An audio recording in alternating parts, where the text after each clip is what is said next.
හොඳයි සියලු දෙනාටම තෙරුවන් සරණයි. අපි දැන් මේ දිගටම කරගෙන ආපු අභිධර්ම දේශනා මාලාවේ අද අභිධර්මයේ 43 වෙනි දිනයයි. ඉතින් අපි මේ තවදුරටත් කරගෙන ආපු චෛතසික කාණ්ඩය මෙතන ඉඳලා ඉදිරියට සාකච්ඡා කරන්න බලාපොරොත්තු වෙනවා.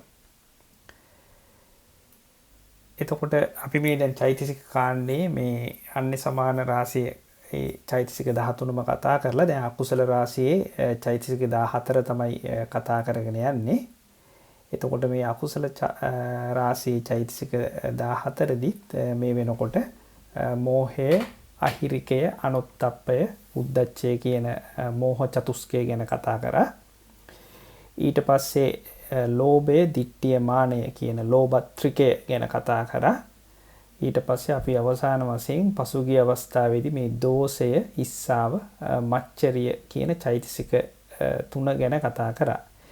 ඇත්තට මෙතනදී මේ දක්වන 8, 9, 10, 11 කියන චෛතසික හතරට ඒ කියන්නේ දෝෂය, ඉස්සාව, මච්චරිය, කුක්කුච්චය කියන චෛතසික හතරට මේ දෝෂ චතුස්කය කියලා කියනවා. ඉතින් එතනදී අපි ඇත්තට පෞද්ගලික අවස්ථාවේදී අපේක්ෂා කරාට මේ චෛතසික හතරම කතා කරන්න අපිට අවසන් කරන්න පුළුවන් උනේ දෝෂයයි, ඉස්සාවයි, මච්චරයයි කියන චෛතසික තුන පමණයි. ඉතින් මේ දෝෂ චතුස්කයේ අවසාන චෛතසිකයේ කුක්කුච්චය ගැන අද ඉස්සෙල්ලා අපි සාකච්ඡා කරන්න බලාපොරොත්තු වෙනවා. ඉතින් පොඩ්ඩක් මේ හතර එකට කතා කරා නම් ගොඩක් හොඳ වුණාට අපිට පහුගිය අවස්ථාවේදී බැරි වුණාට අපි පොඩ්ඩක් මෙතනදී නැවතත් මතක් කරන්න මේ දෝෂය කියලා කියන්නේ අරමුණ ප්‍රතික්ෂේප කරන එක. එහෙම නැත්නම් අරමුණ නොරුස්සන ස්වභාවය කියලා අපි විශේෂයෙන් කතා කරා.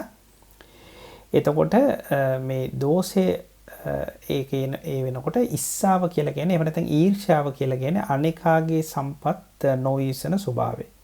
ඒකත් කතා කරා. එතකොට එතනදිත් මේ පිරිසට මේ පින්නතුන්ට හොඳට වැටහෙනවා ඇති අරමුණ නොරුස්සන ස්වභාවයක් තමයි ඊර්ෂ්‍යාවෙත් තියෙන්නේ.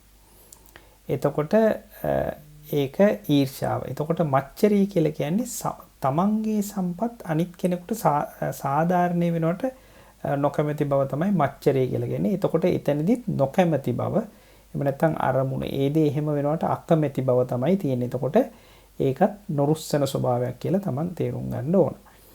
එතකොට මේ අද කතා කරන්න යන්නේ මේ කුක්කුච්චය කියන චෛතසිකය ගැන.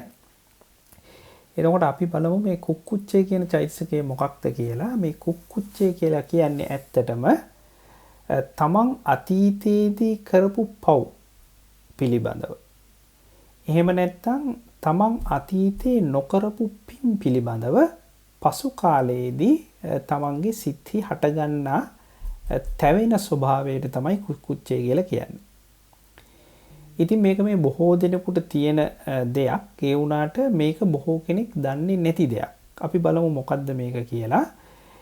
දැන් සාමාන්‍යයෙන් මේ දහම් අසන්නට හා සත්පුරුෂයන් ඇසුරු කරන්නටද නොලැබ හොඳ නරක නොදැන පව්කම් කොට පසුව තමන් කළ දෑ පව් බව දත් තැනැත්තෙකුට ජීවිතයේ මේ දැන් යෞවන මදයෙන් මත් වෙලා එක වැරදි වැඩ කරලා තමන් නොමැරෙන කෙනෙක් කියලා හිතලා බොහෝ පව් කරලා මේ මරණාසන්න කාලෙවෙදී එහෙම නැත්නම් තමන් වයසට ගියාම තමා කලේ ඊටාම බරපතල පව් කියලා මා විසින් බොහෝ පව්කම් කරලා මට පුදුම විදිහට වැරදුනා.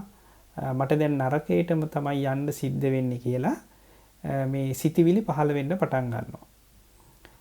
ඉතින් දැන් මෙතනදී තියෙන ප්‍රශ්නේ මේ කරපු පව් සම්බන්ධයෙන් ඇතිවන මේ ස්වභාවයට තමයි මේ කුක්කුච්චය කියලා කියන්නේ. ඇත්තට මේ චෛතසිකය කියලා කියන්නේ මේ කරපු පව් සම්බන්ධයෙන් පසුව තමයි පසුතැවෙන ස්වභාවය.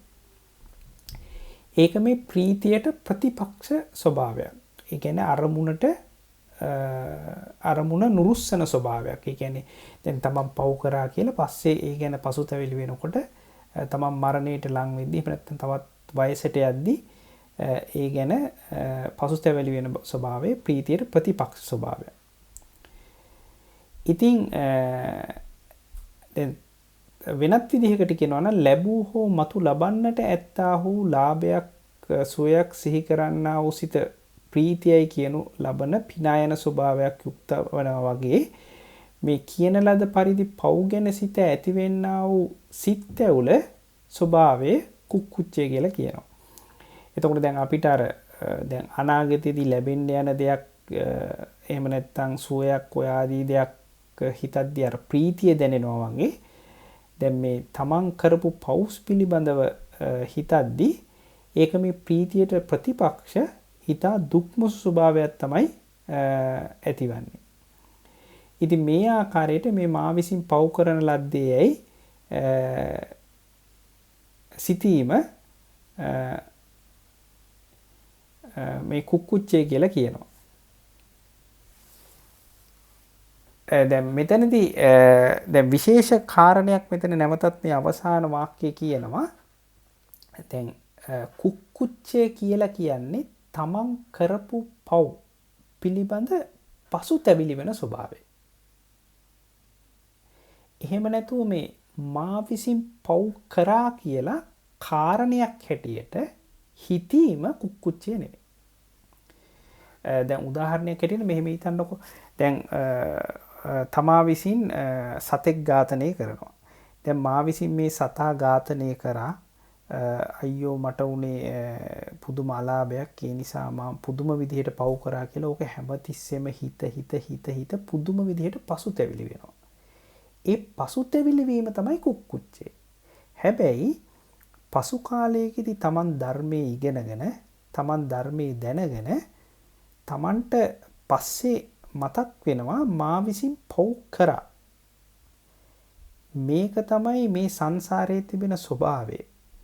මේක තමයි බිය විය යුතු ස්වභාවය. මනට අසවල් කාලයකදී මේ පාප මිත්‍රයෝ ලැබුණු නිසා ඒ පාප මිත්‍රයන්ගේ ඇසුර ලැබුණු නිසා මට පව් කරන්න සිද්ධ වුණා කියලා තමන් පසු කාලයකදී සිතනවා. තමන්ට මතක් වෙනවා. එහෙම නැත්නම් ඒ විතරක් නෙමෙයි පින්වත්නි සමහර වෙලාවට විදර්ශනා භාවනාවලදී බවා තමන් විසින් මේ අකුසල සිත් විදර්ශනාවට ලක් කරනවා.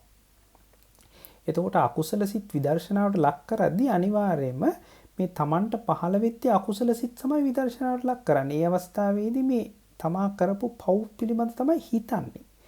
එතකොට මේ සිතීම නෙමේ කුක්කුච්චය කියලා කියන්නේ. ඒ තමන් කරපු පව් පිළිබඳව පසුතැවෙන ස්වභාවය තමයි කුක්කුච්චය කියලා කියන්නේ. එතකොට දැන් මේක මේ පව් සම්බන්ධයෙන් පමණක් නෙමේ මේ පින් සම්බන්ධයෙන්ුත් තියෙනවා.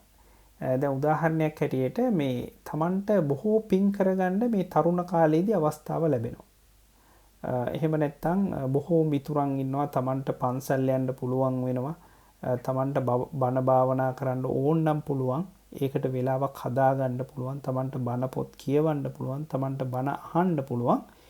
ඒ වුණාට ඒ දේ හැම වෙලාවෙම මග ඇර සමහර විට මේ යෞවන මදයෙන් එහෙම නැත්නම් මේ තමන්ට තියෙන ලෞකික කාරණාවලට ඊටාම මේ වැදගත්කමකට නැති ඊටාම ප්‍රාථමික දේවල් සම්බන්ධයෙන් බොහෝ ලෙස කාලය වැය කරමින් මේ තමන්ට මේ පිනක් දහමක් කරන්න තියෙන කාලය අතහැර ගන්නවා.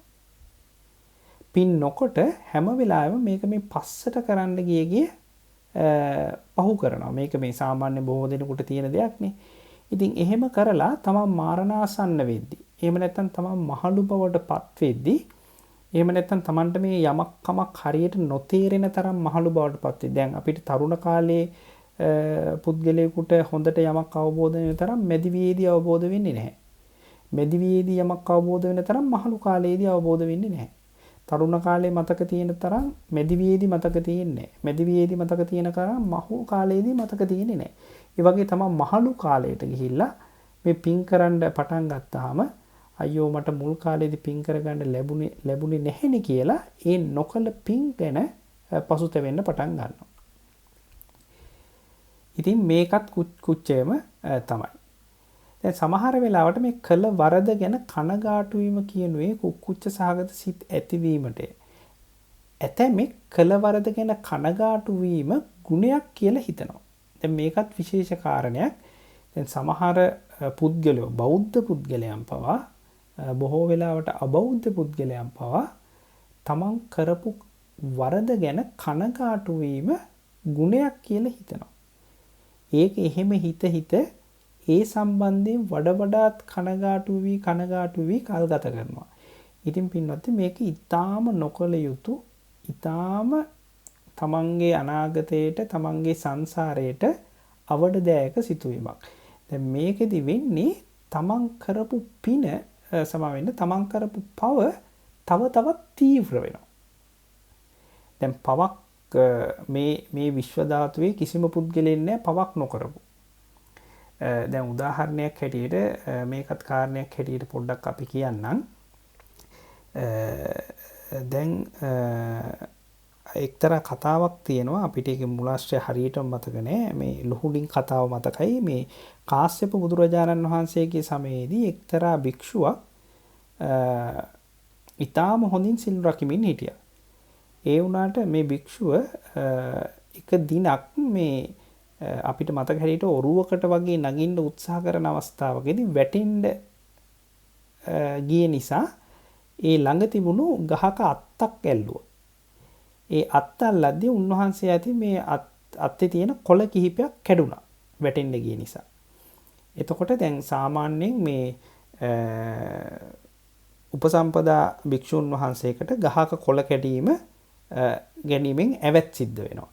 එතකොට දැන් මේ භික්ෂුන් වහන්සේ ඊටාම හොඳින් මේ සිල්පද රැකගෙන හිටපු හින්දා උන්වහන්සේට මේ කොළ කැඩුණු එක දැන් සීලය කැඩුණු නිසාම එතකොට පින්නත් මේ ඇවැත් දෙසනවා කියලා දෙයක් තියෙනවා. මේ මං අතින් මේ වගේ ගහක කොළයක් කැඩුණා කියලා තවත් උපසම්පදා භික්ෂුන් වහන්සේ නමක් ඉදිරියේ කියලා තමන්ගේ ඇවැත් දෙසන්න ඕන. ඇවැත් දෙසපුවාම ඒ සීලේ නැවතත් පිරිසිදු වෙනවා. ඒ ආකාරයේ කටයුත්තක් තියෙනවා.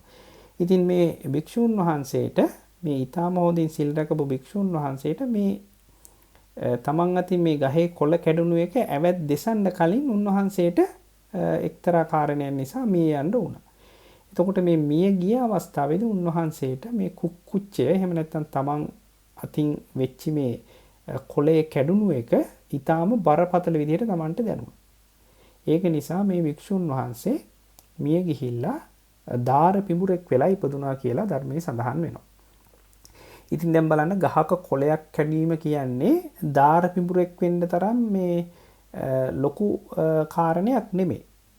ඒ වුණාට මේ උන්වහන්සේ මේ ඊටාම සුළුවෙන් උණු මේ තමන්ගේ සීලේ කැඩීම නැවත නැවතත් කනගාටු වෙලා ඊටාම ප්‍රබල අකුසලයක් බවට පත් කරගත්තා. ඒ නිසා උන්වහන්සේට පසු කාලයකදී දාර පිඹුරෙක් වෙලා ඉපදෙන්න සිදු වුණා. ඉච්ඡර පිළිල් රැකලා. ඒක නිසා මේ කවදාවත් තමන් කරපු පව් සම්බන්ධයෙන් නැවත නැවත කනගාටු වෙන්න එපා. මොකද කනගාටු වෙන්න එපා කියන්නේ ඒක විශේෂයෙන්ම තමන්ගේ ඒ සංසාර ගමනේදී අනිවාර්යයෙන්ම අවඩ පිණිස පවතිනවා. මේ කුක්කුච්චය කියන්නේ ඒකාන්ත වශයෙන්ම අකුසල ධර්මයක්. ඒක ඊටා ප්‍රබල වශයෙන් නැවත නැවත කනගාටු වීමෙන් අපායගාමී තරම් ප්‍රබල අකුසලයක් බවට පසු කාලයකදීපත් වෙන්න පුළුවන්. ඒ අකුසලේ අපායගාමී නොවුණත් නැවත නැවත සිතීම නිසා. ඉතින් ඒක නිසා දැන් මේ සමහරෙක් හිතනවා මේ කනගාටු වීම හොඳයි කියලා ඒකෙන් ඒ පාපේ නැති වෙනවා, තුනී වෙනවා කියලා හිතුවත් ඒකෙන් ඇත්තටම සිදු වෙන්නේ පාපේ නැතිවීමක් තුනීවීමක් නෙමෙයි, ඒ පාපේ ශක්තිය තව තවත් වැඩි වෙන එකයි. ඉතින් කළ වරද ගැන පසුතැවීමෙන් ඒ වරද නැති වෙන්නෙත් නැහැ. ඒක තමයි එතනදී වෙන්නේ. මොකද පසුතැවුණා කියලා කරපු වරද නැති වෙලා ඒකේ තියෙන මේ පාපය අහෝසි වෙලා යන්නේ නැහැ. අනිවාර්යෙන් මේ පාපේ තියෙනවනේ. ඒක නැන පසුතැවීමෙන් වෙන්නේ මේ පාපේ තවත් තීව්‍ර කරගන්න එක තමයි. ඉතින් ඒ වගේම තමයි මේ කරන්නට නොපුළුවන් වූ කුසලයේ ගැන තැවීමෙන්ද ඒ කුසලයේ සිද්ධ වන්නේ නැහැ. දැන් තමයි තරුණ කාලේදී කුසලයක් කරගන්න බැරි වුණා නම් ඒ ගැන තැවි ඉන්න උනා කියලා ඒකෙන් කුසලයක් සිද්ධ වෙන්නේත් නැහැ. ඉතින් ඒක නිසා මේ තැවීම කොහොමත් කුසලයක් වෙන්නේ නැහැ. ඒ පසුතැවිල්ල කනගාටුව ද්වේෂ මෝහ යන අකුසල මූලයන්ගේ යුක්ත වූ තණ්හීම ඇතිවන්නක් බැවින් අනිවාර්යයෙන්ම පාපයක් වෙනවා. මොකද මේ කුච්චය ඇතිවන්නේ මේ ද්වේෂ මූල සිත්වල තමයි. ද්වේෂයේ සිතේ කොහොමත් මෝහය තියෙනවා. අපි මේ වෙනකොට දන්නන්නේ මෝහය සර්වචිත්ත සාධාරණ චෛතසිකයක් කියලා. ඒකයි මෙතන කියන්නේ පසුතැවිල්ල කනගාටුවේ ද්වේෂ මෝහ යන අකුසල මූලයන්ගෙන් යුක්ත වෙන හේයින් අනිවාර්යයෙන්ම පාපයක් වෙනවා. ඉතින් අර කලින් කිව්වා වගේම කලින් දුබල වූ පින්පව් අපරචේතනාව අනුග්‍රහයෙන් බලවත් වෙනවා වගේම කුක්කුච්චේ නිසා කලින් දුබල වූ අකුසලය බලවත්ව වන බව විශේෂයෙන්ම දැනගන්න ඕන. දැන් අපි මේකට මේ විරුද්ධ පැත්ත ගැන හිතනවා නම් දැන් කලින් දුබලව කරපු පින් නැවත නැවත මතක් කිරීමෙන් පින ප්‍රබල වෙනවා. ඊටාම කුඩා කුසලයක් කරත් ඒ පින නැවත නැවත මතක් කිරීමෙන් ඒ පින තමන් ඊටාම හොඳ උප්පත්තියකට එහෙම නැත්නම් තමන්ගේ නිර්වාණය සම්බන්ධයෙන් ඊටාම ප්‍රබල අනුග්‍රහයක් ලබනවා. ඒ වගේම තමයි මේ තමන් කරපු අකුසලේ නැවත නැවත මෙනෙහි කිරීමෙන් ඒ අකුසලයක් බලවත් වෙනවා. ඒක නිසා මේ කුක්කුච්චේ ඒකාන්ත වශයෙන්ම නොකල යුතු නොකරගත යුතු චෛතසිකයක්. ඉතින් ඒක තමයි අපි අර කලින් කිව්වේ කලින් අපායට යැවීමට තරම් ශක්තියක් නැති වුණු අකුසලය මේ නැවත නැවත මේ කුක්කුච්චේ නිසා මතක් කිරීම නිසා මරණාසන්නයේදී ඒ කුක්කුච්චයාගේ අනුග්‍රහය ලැබී වෙලා බලවත් වෙලා අර අප කලින් කිව්වා වගේ මේ අපායට යවන්න තරම් සමර්ථ වෙන අවස්ථා තියෙනවා. ඉතින් දැන් අපි අර කලින් කතා කරා මේ මානෙ ගැන කතා කරද්දී යථාව මානෙ අයථාව මානෙ කියලා මේ දෙවැදෑරුමක්. එතකොට අර ඇත්තටම තියෙන මානෙ තමන් ඇත්තටම මේ සල්ලි තියෙන පුද්ගලෙක් වෙලා මට සල්ලි තියෙනවා කියලා මානයක් ඇති කරගන්නවා. එතකොට ඒක යථාව මානෙ. එතකොට දැන් සමහර පුද්ගලයෝ ඉන්නවා තමන්ට ඇත්තටම සල්ලි නැහැ. ඒ වුණාට හිතාගෙන ඉන්නවා මට සල්ලි තියෙනවා කියලා. එතකොට ඒක අයථාව මානෙ. ඒ වගේම තමයි මේ කුක්කුච්චය මේ යථාව කුක්කුච්චය අයථාව කුක්කුච්චය කියලා දෙවැදෑරුම් වෙනවා. දැන් ඒක කොහොමද කියනවා නම් මේ කළ අකුසලය හා නොකළ කුසලයේ පිළිබඳ පසුතැවීමද යථාව කුක්කුච්චය. එතකොට දැන් ඇත්තටම මේ තමන් අකුසලයක් කරලා එතකොට ඒ සම්බන්ධයෙන් පසුතැවෙන. එතකොට ඒක යථාව කුක්කුච්චය. එහෙම නැත්නම් තමන් ඇත්තටම පින් කරේ නැහැ. ඊට පස්සේ පසු කාලයකදී පසුතැවෙනවා මට පින් කරගන්න බැරි වුණානි කියලා. එතකොට ඒක යථාව කුක්කුච්චය.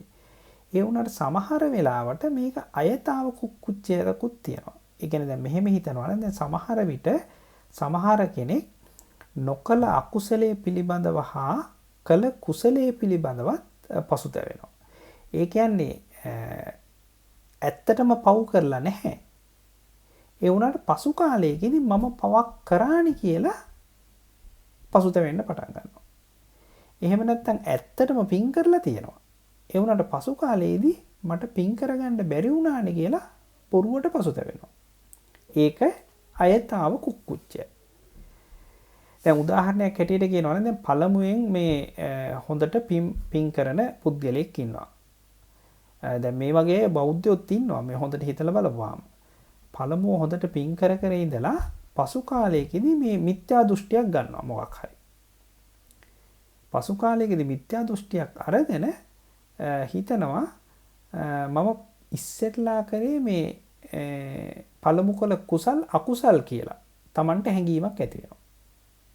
දැන් උදාහරණයක් හැටියට දැන් බොහෝ වෙලාවට දැන් අපි හිතමු බෞද්ධ පුද්ගලෙක් අන්‍ය ආගමිකයකට යනවා. අන්‍ය ආගමිකයට ගියාම ඒ පුද්ගලයා හිතනවා මම කලින් බුදුන් වහන්සේට වැඳපු දේ මේ අකුසලයක්. මේ දැන් තමයි මට නියම දෙවියන් වහන්සේ හම්බ වුනේ කියලා තමයි බුදුන් වහන්සේට වැඳපු කුසලය අකුසලයක් කියලා හිතලා අයියෝ මා විසින් මේ කුසල්ය කියලා හිතාගෙන මේ අකුසල්නේ කරේ කියලා පසු කාලෙකදී පසුතැවෙන්න පටන් ගන්නවා. එතකොට ඒක අයථාව කුක්කුච්චේ වෙනවා. එහෙම නැත්නම් අකුසල් නොකර හැර පසුව මිසතුටු ගැනීම නිසා පෙර නොකොට හල අකුසල් කෙරෙහි කුසල සංඥාව ඇති වූ ඒ හල අකුසල් නිසා මට පෙර කළ හැකි වූ තිබූ කුසල්ද අකුසල්දයි සිතා නොකළ මේ මට වූයේ මහා පාඩුවකයි නොකළ අකුසලේ නිසා පසුතැවිල්ල ඇති වේ. දැන් මොකද මෙතනදී වෙන්නේ මේ දැන් එක්තරා පුද්ගලයෙක් ඉන්නවා අකුසල් නොකර හොඳට ඉන්නවා. ඒ කියන්නේ මේ කුසල් කරා වෙන විදිහකට කියනවා නම් අකුසල් නොකර පස්සේ මිසදුටු බවට පත් වෙනවා. පස්සේ මිසදුටු බවට පත් වෙලා හිතනවා මේ අයියෝ මට මේ කුසල් කරගන්න තිබුණා මම ඒක කරගත්තේ නැහැ කියලා. අපි හිතමු උදාහරණයක් හැටියට කියනවනේ දැන් ඔන්න අපි හිතමු එක්තරා ආගමක තියෙනවා මේ ගව ඝාතනයේ කුසලයක් කියලා. එතකොට ගව ඝාතනයේ කුසලයක් කියලා තිබුණාට දැන් මුලදී බෞද්ධ නිසා ගව ඝාතනය කරන්නේ නැහැ. එතකොට අකුසල් නොකර ඉන්න පුද්ගලයා. ඊට පස්සේ වෙන ආගමකට ගියාම ගව ඝාතනය කරලා මේ දෙවියන් අදහන්න ඕන යාග කරන්න ඕන කියලා දැනගෙන අයියෝ මට මුලදී මේ ගව ඝාතනය කරන්න බැරි වුණානේ කියලා පස්සේ පසුතැවෙන්න පටන් ගන්නවා. ඒ කියන්නේ මට ගව ඝාතනය කියන මේ කුසලය කරගන්න බැරි වුණානේ කියලා. ඒක මහා පාඩුවක් වුණානේ කියලා මේ එතකොට එතනත් වෙන්නේ මේ අයතාව කුක්කුච්චේ කියන එක තමයි. එතකොට මේ ආකාරයට මේකත් තේරුම් ගන්න ඕන. දැන් පින් සලකාගෙන යම් කිසිවක් දුන් තැනැත්තාට නැවත ඒ දේ උවමනා වීමෙන් සමහර විට ඒ දේ නොදුන්නා නම් කොපමණ හොඳද?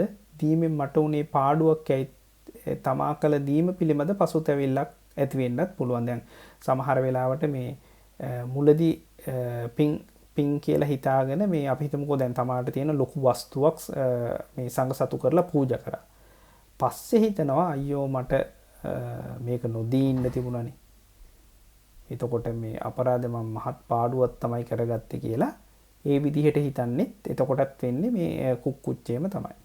දැන් ප්‍රාණඝාත ආදී වැලකීම් වශයෙන් සර්පයා නොමරා හැරලා පසුව මේ Tamanට දෂ්ට කරාට පස්සේ හිතනවා අයියෝ මම මේ ඒ වෙලාවේ මැරුවා නම් හොඳයි කියලා මේ Taman කරපු අකුසලයේ පිළිබඳ පසුතැවිල්ලක් ඇති වෙනවා. ඒ කියන්නේ මේ නොකලහල අකුසල පිළිබඳ. ඒ කියන්නේ නොමැරීම සම්බන්ධයෙන් Taman පස්සේ පසුතැවිල්ලක් ඇති වෙනවා. ඉතින් ඒ ආකාරයට වෙන්නේ මේ අයතාව කුක්කුච්චයෝම තමයි. ඉතින් දැන් අපි හිතනවා මේක පැහැදිලි වෙන්න ඇති කියලා. මෙතකොට මේ කුක්කුච්චේ කියන එකත් මේ යතාව කුක්කුච්චේ සහ අයතාව කුක්කුච්චේ කියලා කොටස් දෙකකට බෙදන්න පුළුවන්. එතකොට මේ කුක්කුච්චේ ගැන තවත් පොඩ්ඩක් සඳහන් කරනවා නම් දැන් මේ කුක්කුච්චේ කියන වචනය කියන ලද අකුසල චෛතසිකයන් අන්‍ය වූ අර්ථයකට යෙදෙනවා. දැන් අපි දැන් මේ වෙනකොට මේ කුක්කුච්චය කියලා කතා කරේ මේ චෛතසික සම්බන්ධයෙන්. එතකොට මේ කුක්කුච්චේ කියන එක මේ තවත් අර්ථයක යෙදෙනවා කියලා ධර්මයේ සඳහන් වෙනවා. මොකක්ද ඒකට මේ හත්ත කුක්කුච්ච පාද කුක්කුච්ච යනාදී මේ කුක්කුච්ච කියලා වෙන වචනෙකුත් තියෙනවා. මේ එතනදී කියන්නේ මේ හත්ත කුක්කුච්චේ පාද කුක්කුච්චේ කියලා කියන්නේ මේ ශරීර අවයවයන්ගේ මේ තැම්පත් නැති බව. එහෙම නැත්නම් නොසන්සුන් බව. ඉතින් ඒකෙදිත් මේ කුක්කුච්චේ කියලා සඳහන් වෙනවා. ඉතින් ඒ කියන්නේ අපි දන්නවා සමහර පුද්ගලෝ මේ නිතර මිදගෙන ඉද්දි මේ කකුල වනවන ඉන්නවා. එහෙම නැත්නම් අත වනවන ආදි වශයෙන් විවිධ ආකාරයකට මේ එතනදිත් මේ කුක්කුච්චේ කියන වචනේ මේ අසංවර බව, තැම්පත් නැති බව ඒ වගේ හැඟ වෙනවා කියලා මෙතනදී කියවෙනවා. ඊට පස්සේ මේ විනයෙහිත් මේක ආයමත් තියෙනවා කියලා කියනවා. කුක්කුච්චයන්තෝන පටිග්ගේසි කියලා යනාදි වශයෙන් දැක්වෙන කුක්කුච්චය විනය කුක්කුච්චය කියලා කියනවා. එනම් තමාට අවිෂය කරුණ ගැන ඒ කැපද නොකැපදයි විමසීම ආකාරයෙන් පවත්නා චිත්තයයි. එය කුසල හෝ ක්‍රියා වෙනවා. එතකොට දැන් මෙතනදී මේ කුක්කුච්චය කියලා කියන්නේ මේ තමන්ට අවිෂය කරුණක් ගැන මේක මේ කැපද අකැපද කියලා මේ හිත ඉන්නවා. දැන් උදාහරණයක් හැටියට අපි හිතමුකෝ අලුතෙන් මහාන වෙච්චි භික්ෂුවක් මොකක් හරි තමන්ට අවිෂය කරුණයක් සම්බන්ධයෙන් මේක මෙහෙම කරන එක මගේ විනයට හරිද? එහෙම නැත්නම් මේක විනයට අකැපද? දැන් උදාහරණයක් හැටියට අපි හිතමුකෝ දැන් අපි දන්නවනේ භික්ෂුන් වහන්සේලා දවල් දාණය වළඳුවට පස්සේ ඊට පස්සේ මේ ඝන ආහාර වළඳන්නේ නැහැ. ඒ වුණාට මේ සමහර වෙලාවට එක එක යුෂ වර්ග බුදුරජාණන් වහන්සේ අනුදැනව දාලා තියෙන. උදාහරණයක් හැටියට අපිට මතක හැටියට මේ අඹ පාන, ඊට පස්සේ නෙල්ලි පාන අපිට මතක හැටියට මට මතක අඹ පානේ නම් මතකයි, නෙල්ලි පාන, ඔය වගේ මේ පාන වර්ග බුදුරජාණන් වහන්සේ අනුදැන වදාරලා තියෙනවා. ඒ වගේම මේ සමහර පාන වර්ග බුදුරජාණන් වහන්සේ ඒක බොණ්ඩ එපා කියලා තියෙනවා. ඒ දානේ වැළඳුවට පස්සේ බොණ්ඩ බෑ. එතකොට එක්තරා යුෂ වර්ගයක් දුන්නාම මේ යුෂ වර්ගයේ මම බොන එක මේ විනයට කැපද අකැපද කියලා මේ එතන පවතිනවා මේ සම්බන්ධයෙන් විමසීම් ආකාරයක්. ඒකට මේ විනෙහි මේ විශේෂයෙන් මේ කුක්කුච්චය කියන වචනේ දේශනා කරනවා, වචනේ පාවිච්චි කරනවා කියලා කියනවා. ඒක මේ විශේෂයෙන් ඒක කියනවා මේ කුසල හෝ ඒක කුසලයක් වෙන්නත් පුළුවන්. ඒ රහතුන් වහන්සේලට නම් ඒක ක්‍රියාවක් වෙන්නත් පුළුවන් කියලා. ඒක අකුසලයක් නෙමෙයි කියලා කියනවා. එතකොට ඒ වචන දෙකත් මතක තියාගන්න. කුක්කුච්චය කියන්නේ මේ චෛතසිකයට පමණක් නෙමෙයි, මේ තමන්ගේ ශරීරාවයන්ගේ නොතැම්පත් බවටත් මේ කුක්කුච්චය කියන වචනේ පාවිච්චි කරනවා. ඒතකොට විනේත් මේ කුක්කුච්චය කියලා භාවිතා කරන්නේ මේ තමන්ට අවිෂය විනය කරුණු සම්බන්ධයෙන් ඒක කැපද අකැපද කියලා විමසීම් ආකාරයටත් කුක්කුච්චය කියන වචනය භාවිතා කරනවා කියලා. ඉතින් මේ නොදන්නා කරුණු පිළිබඳව කුක්කුච්චය ඇති වෙනව භික්ෂූම තමයි හැම වෙලාවෙම ශික්ෂාකාමීන් වෙන්නේ. මොකද උන්වහන්සේලා එක විමසමින් හැම වෙලාවෙදිම මේ විනේ පවතින නිසා උන්වහන්සේලාම තමයි ශික්ෂාකාමී වෙන්නේ. ඒක නිසා තමයි ඒක අකුසලයක් නොවෙන්නේ.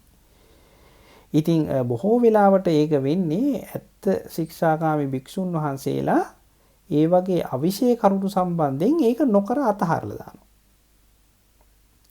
දැන් උදාහරණයක් හැටියට අපි අර කලින් කිව්වා වගේ පානේ දැන් මේ එක්තරා පානෙකුත් ගෙනල්ලා මේ උපාසක මහත්මයෙක් පූජා කරනවා.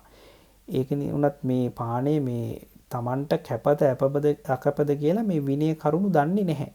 ඒක නිසා එතන තියෙන අවිනිශ්චිත බව. එතකොට මේ ශික්ෂාකාමී භික්ෂුන් වහන්සේ කරන්නේ අවිනිශ්චිත බව නිසා දැන් මේක කොහොමත් නොබී හිටියම මට කොහොමත් වෙන්නේ නැහැනේ, මේ විනය කැඩෙන්නේ නැහැනේ කියලා ඒක අවිනිශ්චිත දේ නොකර අතහැරලා දානවා. ඉතින් ඒක නිසා මේ වගේ භික්ෂුවම තමයි ඒකාන්ත වශයෙන්ම ශික්ෂාකාමී වෙන්නේ කියලා ධර්මයේ සඳහන් වෙනවා.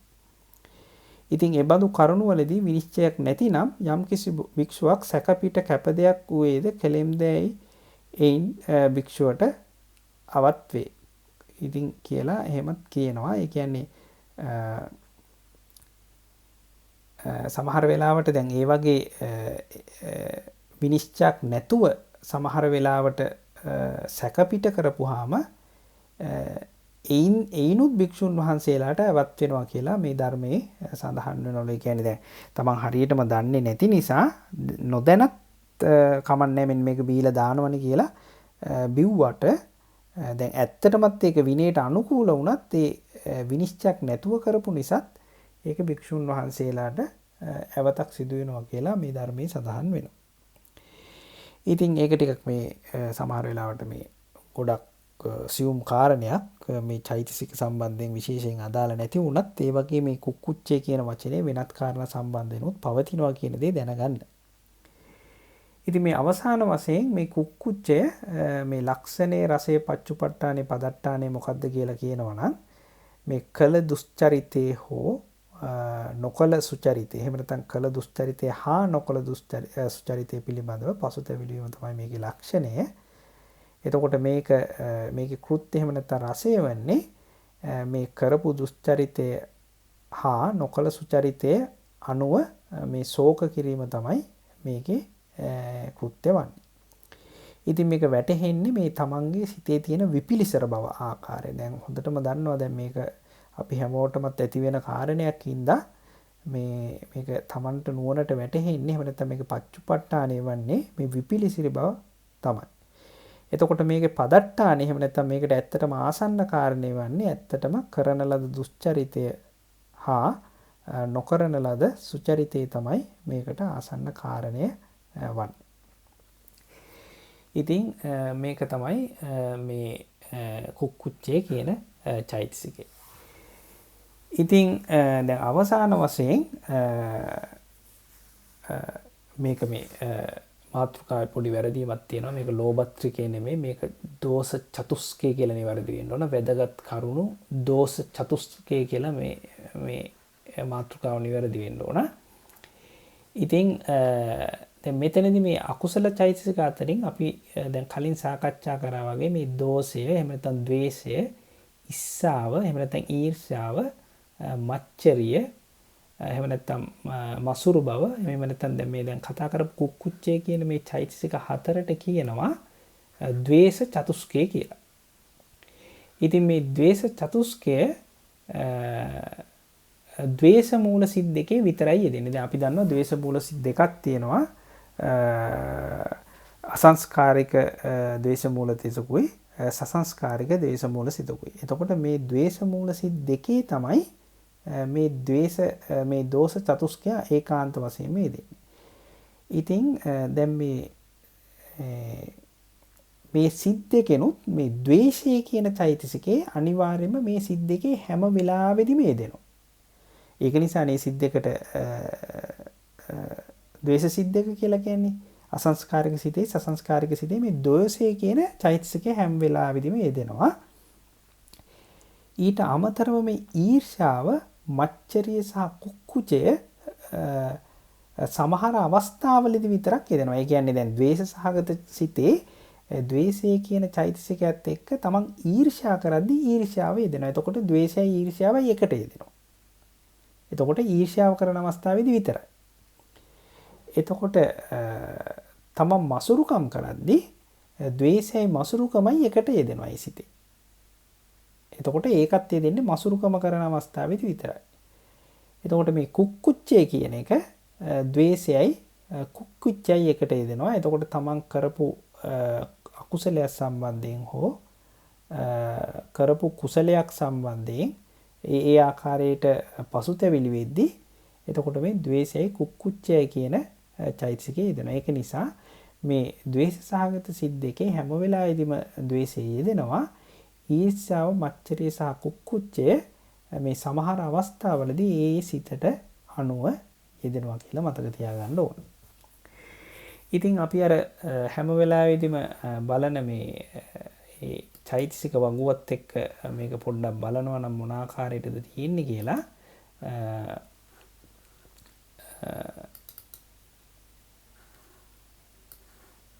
පොඩ්ඩක් අපි ඒ ගැන බලමු.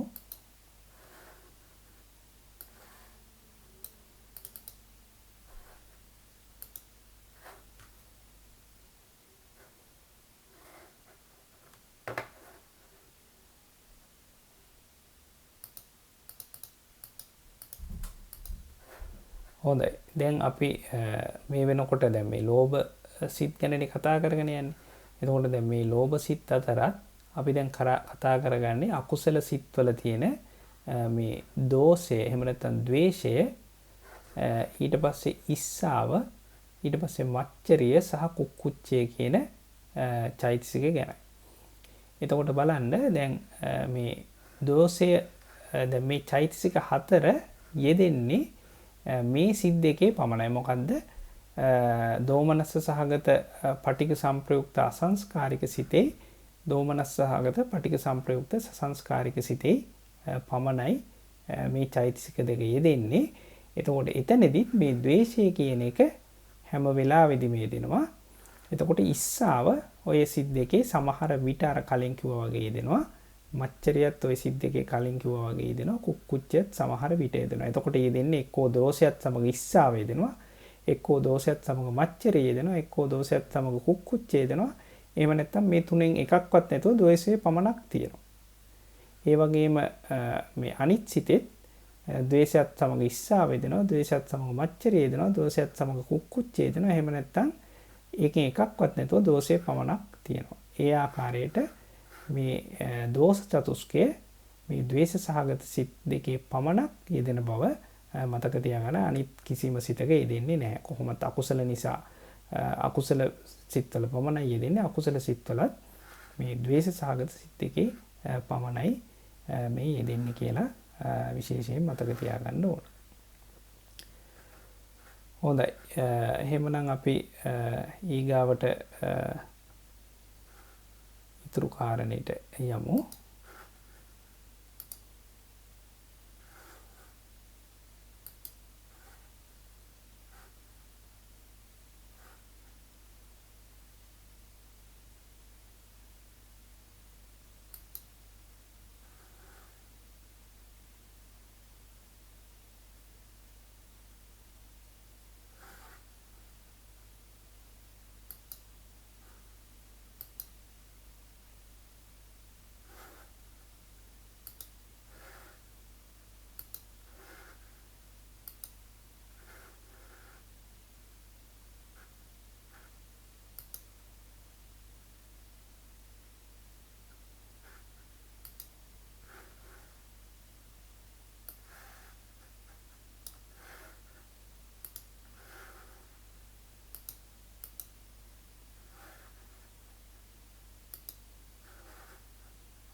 ඇහෙනව නේද?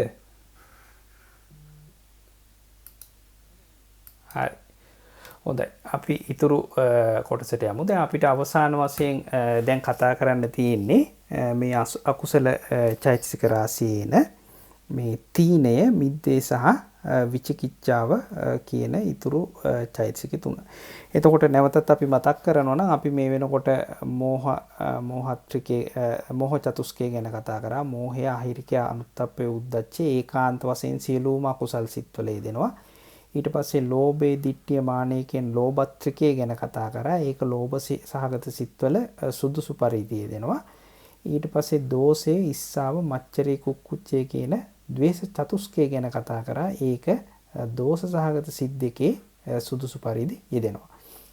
එතකොට අවසාන වශයෙන් අපිට තියෙන්නේ මේ අකුසල චෛතසික රාශියේ තීනය, මිද්දේ සහ විචිකිච්ඡාව කියන චෛතසික සම්බන්ධයෙන් කතා කරන්න තමයි.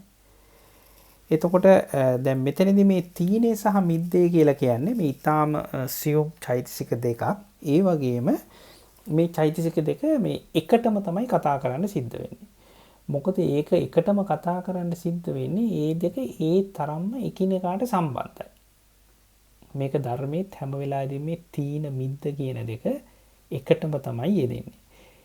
එතකොට මෙතන මොකද්ද මේ තීනේ මිද්දේ කියලා කියන්නේ කියලා අපි අවබෝධ කරගන්න බලමු.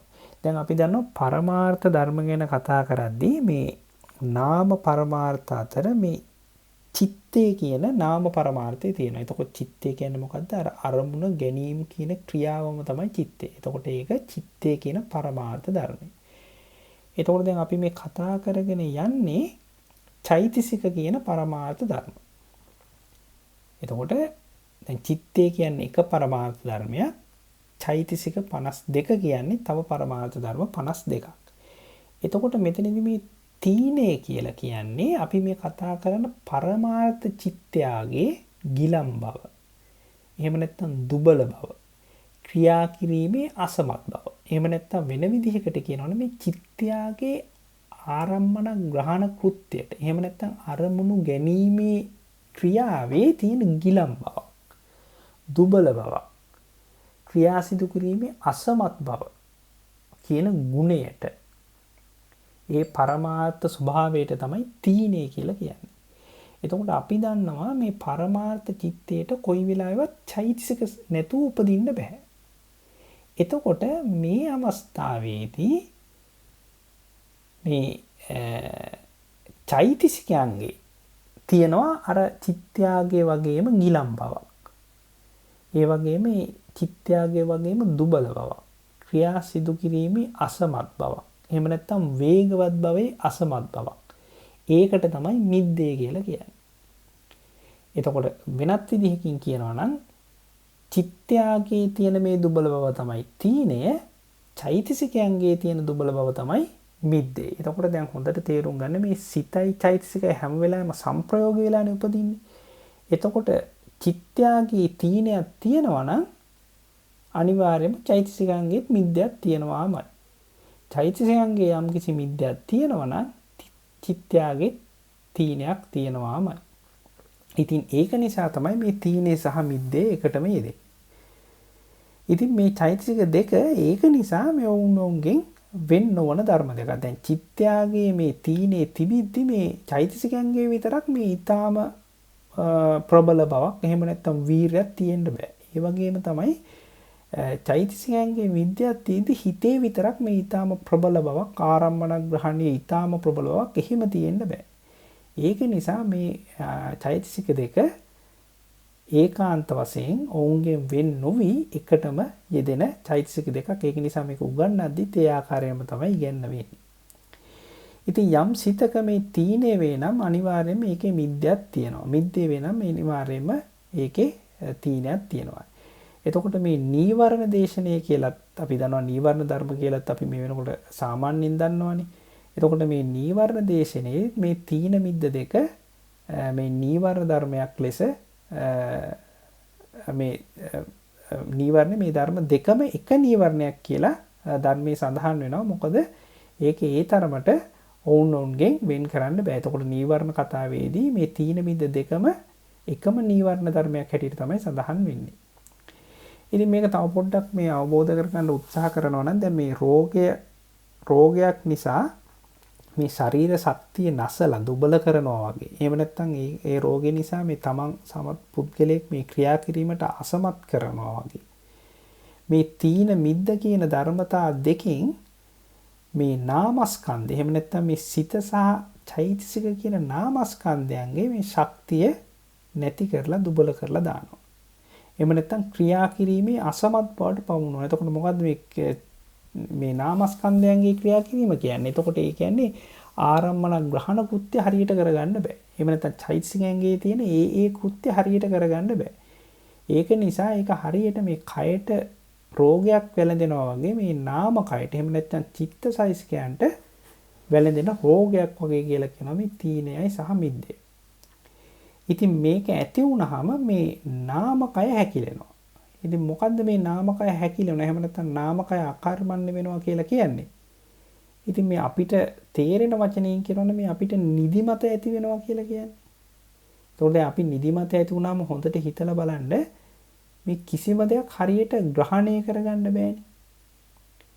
මේ කිසි දෙයක් තේරෙන්නේ නැහැ. කිව්වට හරියට ඇහෙන්නේ නැහැ. යමක් තේරෙන්නේ හරියට කල්පනා කරන්න බෑ. පොතක් බලන්න බෑ.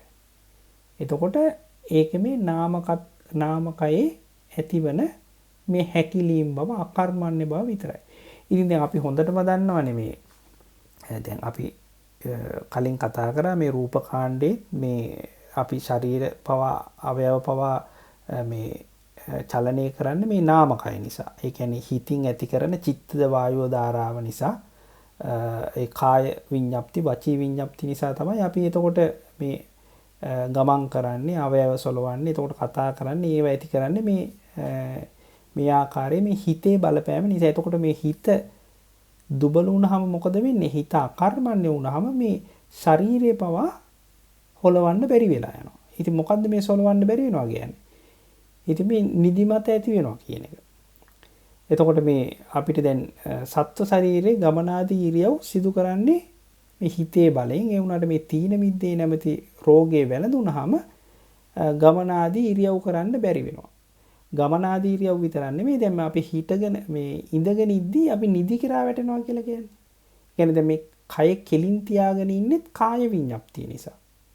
එතකොට කාය විඤ්ඤාප්තිය ඇති කරන්නේ හිතින්. එතකොට හිතින් මේ ඇති කරන කාය විඤ්ඤාප්තිය ඇති කරන්න බෑ හිත අකර්මණ්‍ය වෙද්දී. එතකොට කාය විඤ්ඤාප්තිය ඇති වෙන්නේ නැති නිසා තමයි එතකොට අර අපි නිදිමත වෙද්දී අර කඩා වැටෙන්නේ. එතකොට ඒ ඇතිවන්නේ මේ අකර්මණ්‍ය බව එහෙම නැත්නම් තීනේ සහ මිද්දේ නිසා තමයි. ඉතින් තීන මිද්ද සහගත සිත් පවතින කල්ලි ශරීරයේ ඉරියව් අනුරූපව වෙන විදිහට පිම්බි තියාගන්න බෑ. මොකද මේ අපි කෙලින් ඉන්නවා කියලා කියන්නේ මේ ඇති වෙන චිත්තද වායුවෙන් තමයි මේ ඇඟ අපි පුම්බලා තියාගෙන ඉන්නේ.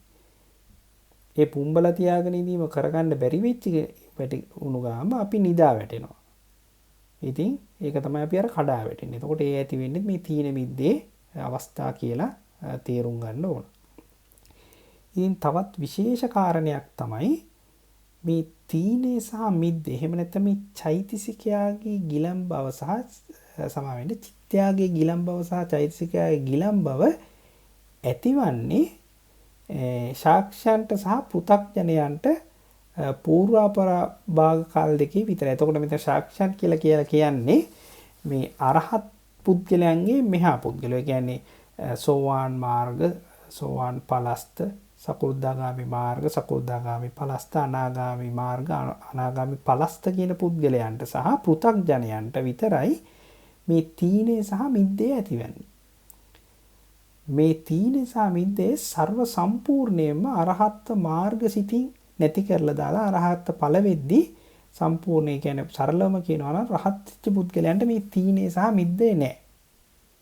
ඒ කියන්නේ මේ චෛතසිකයන්ගේ දුබල බව සහ සිතේ දුබල බව නැහැ. ඒක විශේෂ කාරණයක් මතක තියාගන්න. හැබැයි මෙහෙම දෙයක් තියෙනවා. දැන් රහතුන් වහන්සේලාට මේ තීනේ මිද්දේ නැති වුණාට මේ රහතුන් වහන්සේලාට මේ ශරීරේ තියෙනවානේ. එතකොට කය වෙහෙසටපත් වෙන නිසා උන්වහන්සේලා මේ නුවණින් යුක්තව නින්දටපත් වෙනවා. එතකොට ඒ නිදාගන්නේ මේ තීනේ මිද්දේ නිසා නෙමෙයි. ප්‍රඥාවෙන් තමයි නුවණින් යුක්තව තමයි උන්වහන්සේලා නිදාගන්නේ. මොකද මේ කයට විවේකයක් අවශ්‍ය නිසා. එතකොට ඒ අවස්ථාවේදී මේ රහතුන් වහන්සේලාගේ හිතත් මේ අපි දන්නවනේ නිදා ගන්නවා කියලා කියන්නේ හිත භවාංගගත වෙනවා කියලා. අපි මේක තව ගොඩක් කතා කරලා නැතුව ඒ වුණාට මේ නිදා ගන්නවා කියලා කියන්නේ එක එක අරමුණු වලට යන්නේ නැතුව සිත භවාංග සංතතිය තමයි පවතින්නේ. එතකොට උන්වහන්සේලාගේ සිත භවාංග සංතතියට යනවා. ඒක නිසා උන්වහන්සේලා නිදා ගන්නවා. ඉතින් නිින්ද හැම සතුකට ඕමනා නිසා උන්වහන්සේලා නිදා ගන්නවා. මොකද නිින්ද නැතුව ශරීරය පවත්වන්න දුෂ්කරයි. ඉතින් ඒක නිසා මේ කය වෙහෙසටපත් කල්ලි සිහි නුවණින් නිින්දට යන ශාක්ෂ පෘථග්ජනයන්ට ඒ අවස්ථාවලදී තීන මිද්දේ ඇති වෙතයි නොකිය හැකිය කියලා විශේෂයෙන් කියනවා. දැන් සමහර වෙලාවලට සමහර පුද්ගලයෝ මේ ශාක්ෂය වුණත් පෘථග්ජන පුද්ගලයොත් මේ ශරීරයට විවේක අවස්ථාව නිසා නිින්දට යනවා. ඒ වෙලාවේ මේ තීන මිද්දේ ඇති වෙනවා කියලා කියන්න බෑ කියලා මේ රේණුකාණී චන්දවිමල ස්වාමීන් වහන්සේගේ ග්‍රන්ථයේ සඳහන් වෙනවා. ඒ වුණත් මේ ඒකේ කාරණේ හැටියට ඉතින් පොතේ තියෙන හැටියට අපි ගන්න ඕන. ඉතින් මෙතන විශේෂ කාරණේ වෙන්නේ රහතුන් වහන්සේලාට ඒකාන්ත වශයෙන්ම තීනේ මිද්දේ ඇතිවන්නේ නැහැ. ඉතින් ඒට මෙහා පුද්ගලයන්ට විශේෂයෙන්ම මේ නින්දට කලිනුත් නින්දෙන් පසුත් මේ තීන මිද්දේ විශේෂයෙන්ම ප්‍රකටව දැනෙනවා. ඒක නිසා තමයි අපිට අර හොඳටම නිදිමත වුණාමත් යමක්කමක් හරියට තේරෙන්නේ නැත්තේ. නිින්දෙන් නැගිටපු ගමමුත් යමක්කමක් හරියට තේරෙන්නේ නැත්තේ මේ තීන මිද්දේ ඒ අවස්ථාවේදී ප්‍රබලව අපේ හිතේ පැන නගින නිසා. ඉතින් ඊට අමතරව මේ පමණට වඩා ආහාර වැළඳීම, ඊට පස්සේ මේ ආපත්‍ය ආහාර ගැනීම, ඒ කියන්නේ තමන්ට නුසුදුසු ආහාර ගැනීම, ඊට අමතරව මේ හරියට ආහාර නොලැබෙන නිසා ඒ කියන්නේ උණට වඩා කෑවත් එහෙමයි, හරියට කන්න ලැබුණේ නැතත් එහෙමයි. ඊට පස්සේ තමන්ට නුසුදුසු ආහාර ගත්තාමත් සමහර වෙලාවට මේ නුසුදුසු කාලගුණය ඍතු නිසාත් තීන මිද්දේ ඇති වෙනවා කියලා තියෙනවා. ඊට අමතරව මේ තවත් විශේෂ කාරණයක් තියෙනවා. දැන් අපිට සමහර වෙලාවට මේ දැන් පොතපත කියවද්දි සමහර වෙලාවට සමහර පුද්ගලයන්ට මේ බණ අහද්දි පවා සමහර පුද්ගලයන්ට භාවනා කිරීමේදී පවා මේ අපිට තේරෙන්නේ නැති වුණාට මේ නිශ්චලව සිට කළ යුතු වැඩ දේවල් ඕනෑකමක් නැතුව කරද්දි, මේ ප්‍රීතියක් නැතුව කරද්දි මේ තීනේ මිද්දේ ඇති වෙනවා. ඉතින් ඒක නිසා තමයි මේ විශේෂයෙන්ම පොතපත කියවද්දි බණ අසනවා වගේ කාරණා කරද්දි මේ තමන්ගේ හිතේ ඒ සම්බන්ධයෙන් ප්‍රීතියක් නැති නිසා, විශේෂ උවමනාවක් නැති නිසා තමයි ඒ වගේ තමන් නිදි කිරා වැටෙන්නේ. මේ හිතින් මේ තීනේ සහ මිද්දේට, ඒ කියන්නේ ආරමුණට හරියට නංවන්න බැරි ස්වභාවයක් ඇති වෙන්නේ මේ වගේ අවස්ථාවලදී. ඉතින් මීට අමතරවත් මේ විශේෂ කාරණයක් දැනගන්න අපි පස්සෙත් මේක ආයෙ මතක් කරන්න. මේ තීනේ මිද්දේ විශේෂයෙන්ම ලැබෙන්නේ මේ සසංස්කාරික අකුසල් සිත් පහේ පමණයි. එතකොට මේ පින්නතුන් මතකද දන්නේ සසංස්කාරික සිත් කියන්නේ මොනවද? සසංස්කාරික සිත් කියලා කියන්නේ අර තමන්ගේ හෝ අන් කෙනෙකුගේ උවමනාවකින් එහෙම නැත්නම් උත්සාහ කිරවීමකින් ඇති කරන සිත්. එතකොට ඒ වගේ සිත් පහක් තියෙනවා. මොකද්ද පහ? මේ සසංස්කාරික සිත් හතරක් තියෙනවා. ලෝභ මූල සිත්, සසංස්කාරික සිත් හතරක්. එතකොට තවත් සසංස්කාරික සිතක් තියෙනවා. ද්වේෂ මූල සිත් එකක්. එතකොට එහෙම තමයි මේ සසංස්කාරික අකුසල් සිත් පහ වෙන්නේ. එතකොට මේ සසංස්කාරික අකුසල් සිත් පහේ තමයි මේ තීනේ මිද්දේ ඇතිවන්නේ. ඒත් සමහර වෙලාවට විතරයි. හැම වෙලාවෙදිම ඇති වෙන්නේ නැහැ. ඒක නිසා මේ තීනයෝ මිද්ද දෙකට මේ අනියත යෝගී කියලා කියනවා. ඒ කියන්නේ හැම වෙලාවෙම ඇති වෙන්නේ නැහැ. හැම වෙලාවෙම ඇති වෙනවා නම් නියත යෝගී කියලා කියනවා. දැන් උදාහරණයක් හැටියට දැන් මෝහය කියන එක අකුසල ස්පාර්ශවේ නියත යෝගී චෛතසිකය. හැම අකුසල සිතකම මෝහය යෙදෙනවා. එතකොට ඒක නියත යෝගී. එතකොට හැම වෙලාවෙදිම යෙදෙන්නේ නැත්නම් ඒකට අනියත යෝගී කියලා කියනවා. ඒක නිසා මේ තීන මිද්දයෝ මේ අකුසල සිත්වල අනියත යෝගී චෛතසිකය කියලා කියනවා. ඉතින් නැවතත් විශේෂයෙන් දැනගන්න ඕන මේ කුසල සිතේදී කවදාවත් මේ තීන මිද්ද ලැබෙන්නේ නැහැ. දැන් එතකොට අපිට ප්‍රශ්නයක් වෙන්න පුළුවන්. එතකොට කොහොමද මේ බණ අහද්දී අපිට නිදිමත එන්නේ? බණ අහද්දී එතකොට බණ පොත් කියවද්දී කොහොමද නිදිමත එන්නේ? භාවනා කරද්දී කොහොමද නිදිමත එන්නේ කියලා. ඒ වෙන්නේ තමන් ඒ පින් කරන අතරතුර මේ අකුසල සිත් පහළ වෙන නිසා. විශේෂයෙන්ම මෙතනදී පහළ වෙන්නේ මේ ද්වේෂ සහගත සසංස්කාරික සිත. මේ කුසල කරද්දී මේ විශේෂයෙන්ම අනිත් පහළ නොවෙනවම කියන්න බෑ. කොහොමද පහළ වෙන්නේ? දැන් සමහර වෙලාවට මේ අප්‍රීතියෙන් බණ අසන අයට දැන් ඒ බණ දිගටම අහගෙන යද්දී මේ කුසල සිත්තේම මේ ඒක ඇති වෙන්නේ නෑ. ඒ වුණාට මේ තමන් හිත යටින් මේ බණ අයියෝ දැන් ගොඩක් වෙලා බණ ඇහුවා මේක ඉවර වෙන්නෙත් නෑනේ. මේක තව කොච්චර වෙලා තියෙන්නේ නැද්ද කියලා තමන්ගේ හිතේ සියුම් ද්වේෂයක් ඇති වෙනවා. එහෙම නැත්නම් භාවනා කරද්දිත් එහෙම තමයි. දැන් භාවනා කරද්දි තමන් භාවනා කරගෙන යද්දි මේ කෙලින් ඉන්න බෑ. දැන් කොන්ද පොඩ්ඩක් රිදෙනවා, අතපය රිදෙනවා. දැන් මේක මට භාවනා කරාට මට මේක කිසිම ප්‍රගතියකුත් නැහැ. එතකොට තමන්ගේ හිතේ සියුම් ඒකට ප්‍රතිවිරුද්ධ ස්වභාවයක් ඇති වෙනවා. එතකොට ඒක අකුසල සහගත, ද්වේෂ සහගත සසංස්කාරික සිතක් ඇති වෙනවා. එතකොට ඒ සිතේ තමයි මේ තීන විද්දේ වෙන්නේ. දැන් අපි දන්නවා මේ හිත වේගෙන් වැඩ කරනවා කියලා කියා ගන්න බැරි තරම්. එතකොට මේ කුසල සිත් අතර අකුසල සිතුත් පහළ වෙනවා. අපි අර කලින් කතා කරා වගේ නීවරණ ධර්ම. එතකොට මේ නීවරණ නිසා තමයි Tamanට මේ නිදිමත ඇති වෙන්නේ. එතකොට අපි මේ පස්සේ කතා කරනවා මේ තීන මිද්දේ කවදාවත් කුසල සිතේ ඇතිවන්නේ. මේ කුසල සිතේ සම්පූර්ණයෙන් මේ තීනයට සහ මිද්දේට ප්‍රතිපක්ෂ වුණු මේ වෙනම කුසල පාක්ෂවේ චෛතසික තියෙනවා. කාය ලහුතා, චිත්ත ලහුතා, කාය මුදිතා, චිත්ත මුදිතා, කාය කම්මඤ්ඤතා, චිත්ත කම්මඤ්ඤතා, කාය පාගුඤ්ඤතා, චිත්ත පාගුඤ්ඤතා ආදී වශයෙන් තියෙනවා. එතකොට ඒව තමයි කුසල සිත්වල දෙන්නේ. එතකොට මේ අකුසල සිත්වල තීනේ මිද්දේ යෙදෙන හින්දා තමයි අප්‍රීතියෙන් බණාසනකොට මේ ඒ නොදැනීම බණට විරුද්ධව තියෙන සූක්ෂම ද්වේෂ සහගත හිතක් හින්දා තමයි මේ එහෙම නැත්තම් බණ නැවැත්වීම පතන්නා වූ මේ සූක්ෂම ලෝභ සහගත සිතක් තියෙනවා. අයියෝ මේ බණ දැන් නතර වෙන්න. දැන් තව පොඩ්ඩෙන් ඉවර වුණා නම් හොඳයි කියලා ලෝභ සහගත සූක්ෂම ලෝභ සහගත සිතක් තියෙනවා. ඒක නිසා තමයි මෙතකොට මේ තීන මිද්දේ ඇතිවන්නේ සසංස්කාරික සිත්තේ දෙද්දී. ඉතින් නැවතත් මේ දැනගන්න ඕන මේ තීන මිද්දේ මේ වීරයට ප්‍රතිපක්ෂී ධර්මතාවය. ඒ වුණාට මෙතන තවත් විශේෂ කාරණයක් කියන්න ඕන. මේ අපි කලින් කතා කරපු මේ සසංස්කාරික සිත්වලත් වීරිය තියෙනවා. එතකොට දැන් කොයි වෙලාවෙත් හිතන්න එපා මේ තීන මිද්දේ තියෙනකොට ඒ සිත්වල වීරිය යෙදෙන්නේ නැහැ කියලා. එහෙම නෙමෙයි වෙන්නේ.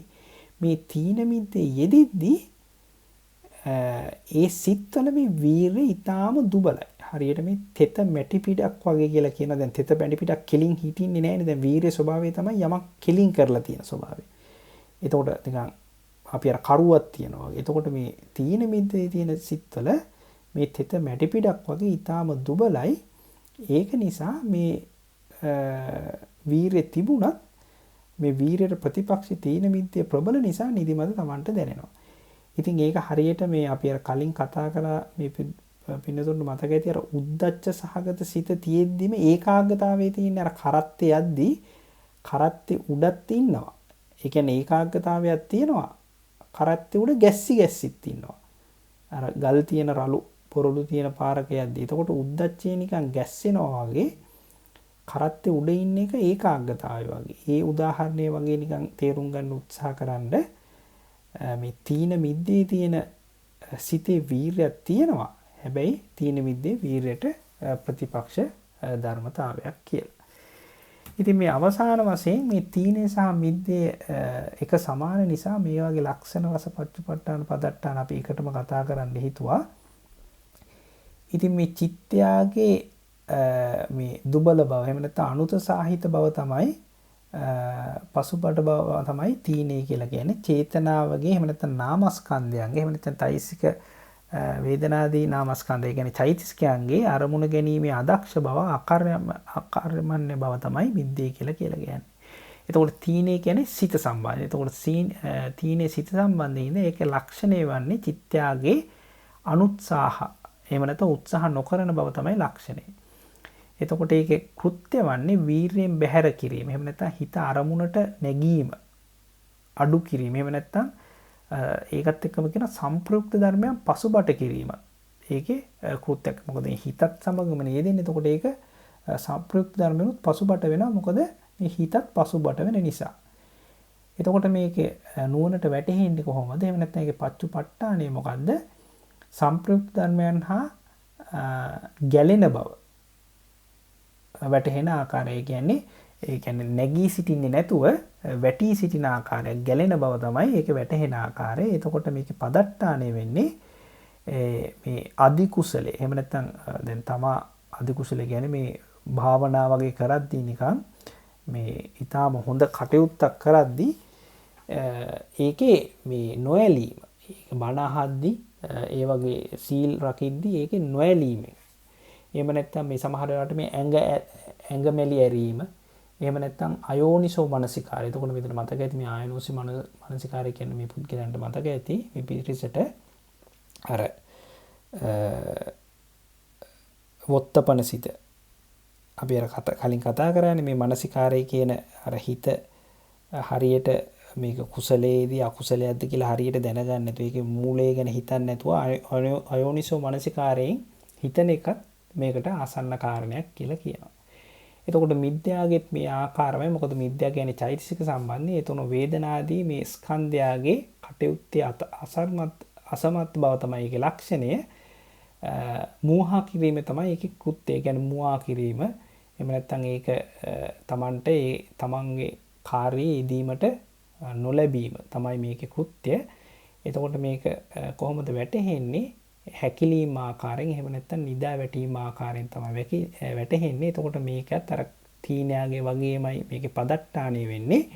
අධි කුසලයාගේ නොඇලීම, ඇඟමැලි ඇරීම, ඒ වගේම ආයෝනිසෝ මනසිකාරය කියන කාරණේ තමයි මේකේ ආසන්න කාරණේ.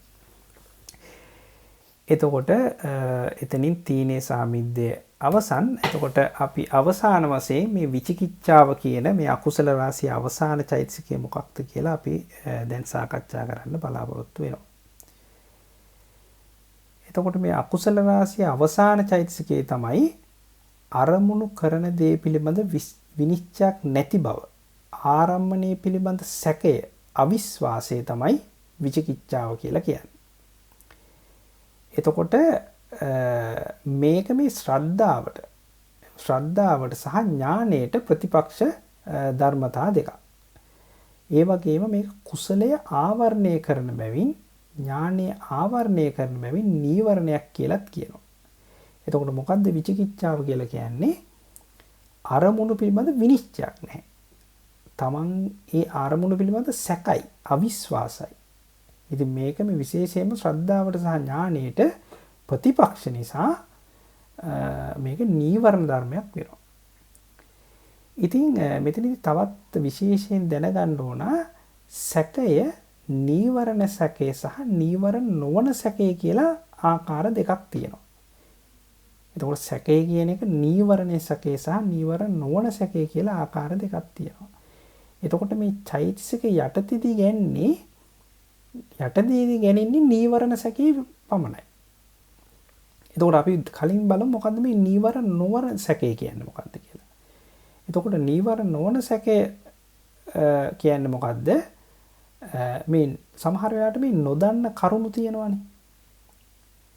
ඒක එහෙමද මෙහෙමද කියලා හරියට දැනද අපි හිතමුකෝ අපි එනවා තුම්බන් හන්දියකට. තුම්බන් හන්දියකට ඇවිල්ලා අපිට අසවල් ගමට යන්න ඕනේ. දැන් තමන් ඉන්නේ තුම්බන් හන්දියකම එක පාරකට තව පාරවල් දෙකක් තියෙනවා. එතකොට මේ පාරේද යන්නේ අනිත් පාරේද යන්නේ. එතකොට ඒක සැකයක්නේ. එහෙමද මෙහෙමද කියලා දන්නේ නැහැ. එතකොට ඒකත් සැකේ. ඒකට කියන්නේ අනීවරණ විචිකිච්ඡාව. ඒක මේ චෛතසික කියන්නේ මේක මේ රහතුන් වහන්සේලාටත් තියෙනවා.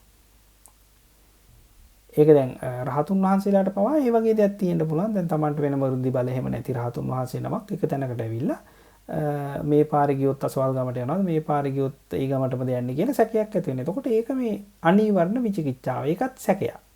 එතකොට ඒක නෙමෙයි මෙතනදී මේ විචිකිච්ඡා චෛතසිකය වෙන්නේ. විචිකිච්ඡා චෛතසික වෙන්නේ නීවරණ සැකයට.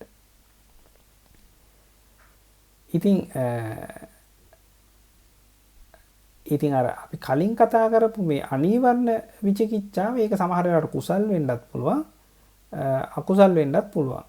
ඉතින් ඒක මෙතනට අදාළ නැහැ.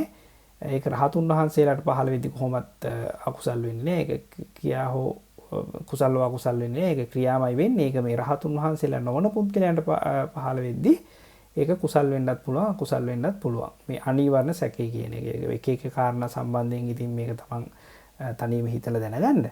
එතකොට දැන් මේ අපි මෙතනදී මේ නීවරණ සැකේ ගැන කතා කරද්දී නීවරණ සැකේ තමයි විචිකිච්ඡාව කියලා කියන්නේ. එතකොට අපි තවදුරටත් ඉස්සරහදී කතා කරමු මේ විචිකිච්ඡාව විස්තර ඇතුව මේ ගැන තව පොඩ්ඩක් කතා කරනවා නම් දැන් මේ අපි කලින් කතා කරලා තියෙනවානේ මේ උද්දච්චය කියන චෛතසිකය මේ මෝහ චතුස්කය යටතේ අර සැලෙන බව අපි අර කලින් කතා කරේ මේ නිකන් අර කුෂ්ඨ රෝගියෙක් හැම වෙලාවෙම කහ ඉන්නවා වගේ මේ අකුසලයේ තියෙන චෛතසිකයත් හැම වෙලාවෙම මේ සැලෙන බවක් තියෙනවා. ඒක තමයි උද්දච්චය කියලා කියන්නේ. එතකොට මේ විචිකිච්ඡාව කියලා කියන්නේ මේ සැකේ කියන එකත් මේ උද්දච්චය සහ විචිකිච්ඡාව යන චෛතසිකෝ දෙදෙනාම ආරම්මණයෙහි සැලෙනවා. දැන් මේ උද්දච්චය කොහොමද සැලෙන්නේ? මේ උද්දච්චය සැලෙන්නේ මේ වෙන අරමුණක අපේක්ෂාවෙන් නෙමෙයි. උද්දච්චයේ ඒ අරමුණේම ඉඳමින් තමයි සැලෙන්නේ. ඒ කියන්නේ තමන්ගේ අරමුණ ගනිමින්ම තමයි උද්දච්චය සැලෙන්නේ. එතකොට මේ විචිකිච්ඡාව එහෙම නෙමෙයි. විචිකිච්ඡාව එසේද මෙසේද කියලා මේ දන්නේ නැති හින්දා අන්‍ය ආරම්මණයක් අපේක්ෂා කිරීම වශයෙන් තමයි සැලෙන්නේ. ඒක තමයි මේ විචිකිච්ඡාවේ වෙනස. එතකොට උද්දච්චයේ සැලෙන්නේ මේ ඒ අරමුණේම ඉඳිමින්. විචිකිච්ඡාව සැලෙන්නේ මේ අරමුණද කියලා දන්නේ නැතුව වෙන අරමුණක් අපේක්ෂා කිරීම වශයෙන් තමයි සැලෙන්නේ. ඒක නිසා මේ චෛතසික දෙකේ වෙනස මේ සැලීම් ආකාරයෙන් කොහොමද කියලාත් අවබෝධ කරගන්න ඕන. එතකොට දැන් මේ විචිකිච්ඡාව තව පොඩ්ඩක් පැහැදිලි වෙන්න මේ ධම්මසංගණී ප්‍රකරණේ මේ විචිකිච්ඡාව 8 ආකාරයකින් දක්වලා තියෙනවා. පළවෙනි එක මේ බුදුන් වහන්සේ සම්බන්ධ එහෙම නැත්නම් ශාස්ත්‍රූ වහන්සේ සම්බන්ධයෙන් තියෙන විචිකිච්ඡාව. ඒ කියන්නේ දැන් අපි ඕක බෞද්ධයන්ටත් තියෙනවා. ඉතින් ඊටාම සියුම් ලෙස හිතලා බලපුවාම එතකොට තමන්ම තනියම හිතලා බලන්න ඕන තමන් බෞද්ධද කියලා. එතකොට දැන් අපි කතා කරද්දී මේ ශාස්ත්‍රුන් වහන්සේ කෙරෙහි ඇති වෙන සැකේ නිකන් සමහර වෙලාවට හිතන්න පුළුවන් මේ ඇත්තටම මේ දෙතිස් මහා පුරුෂ ලක්ෂණ තියෙන බුදුරජාණන් වහන්සේ කෙනෙක් හිටියද? මේ ඇතුම් මෙච්චර කෝටි සංඛ්‍යාවකගේ ශරීර ශක්තිය බුදුරජාණන් වහන්සේට තිබුණද? මේ බුදුරජාණන් වහන්සේගේ ශරීරය ගැන වගේම මේ සමහරවිට උන්වහන්සේගේ ඥානය ගැනත් සැක ඇති වෙන්න පුළුවන්. මේ බුදුරජාණන් වහන්සේට ඇත්තටම මේ කාල තුනටම අයත් සියල්ලම දැනගන්න පුළුවන් ඥානයක් තිබුණද? ඒක ඇත්තටම තිබුණාද? එහෙම දෙයක් නැද්ද? කියලා ඔය ආදි වශයෙන් විවිධ ආකාරයෙන් සැක ඇති කිරීම මේ විචිකිච්ඡාව වෙන්න පුළුවන්. ඉතින් දෙවෙනි සැකය මේ ධර්මයේ සම්බන්ධයෙන්ුත් ඔය ආකාරයෙන්ම සැකයක් තියෙන පුද්ගලයෝ ඉන්නවා. මේක පුදුම කියන්නේ පින්නත් මේ බෞද්ධයන්ටපත් මේ සැකේ තියෙනවා. ඉතින් ඇත්තටම ධර්මය ගැන සැක කිරීම කියන්නේ මේ සතර මාර්ග සතර ඵල නිර්වාණ ඇත්තටම තියෙනවා. දැන් සමහර කට්ටිය හිතන් ඉන්නවා මේ නිර්වාණය කියන්නේ සංකල්පයක්. ඒක පරමාර්ථ ධර්මයක් නෙමෙයි.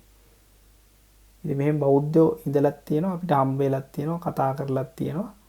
ඉතින් ඒක ඇත්තටම නිවනක් තියෙනවද? එහෙම දෙයක් නැද්ද? ඇත්තටම මේ ධර්මයේ නෛර්යානිකද? එහෙම නැද්ද? ඔය ආදී වශයෙන් හිතනවා. ඊට අමතරව මේ සංඝයා වහන්සේලා සම්බන්ධයෙන්ුත් මේ ආකාරයටම සැකයක් තියෙනවා. ඇත්තටම මේ සංඝයා වහන්සේලා මේ සෝවාන් සකු르දාගාමි අනාගාමි ආදී වශයෙන් සංඝයා වහන්සේලා ආර්ය අෂ්ටාංගික පුද්ගලයෝ ඉන්නවද? උන්වහන්සේලාට ඇත්තටම මේ වගේ ගුණ තිබුණාද? උන්වහන්සේලාට ඇත්තටම මේ වගේ නිරෝධ සමාපත්තියට එන්න පුළුවන්ද? එතකොට උන්වහන්සේලාට ඇත්තටම උඩින් යන්න පුළුවන්ද? ඔය ආදි වශයෙන් උන්වහන්සේලාගේ මේ ගුණ සම්පත්තිය පිළිබඳ පමණක් නෙමෙයි අනිත් හැකියාවන් පිළිබඳ පවා සැක කරන පුද්ගලයෝ ඉන්නවා. ඉතින් ඊළඟ සැකේ තමයි මේ ශික්ෂාව පිළිබඳ සැකේ. ඉතින් ඇත්තටම මේ සීල සමාධි ප්‍රඥාව හරියට ත්‍රිශික්ෂාවක් තියනවාද? මේ සීලය ඇත්තටම හරියද? මේ සමාධිය ඇත්තටම හරියද? මේ විදිහටම සීල සමාධි ප්‍රඥා වලින් ඇත්තටම නිවන් දකින්න පුළුවන්ද?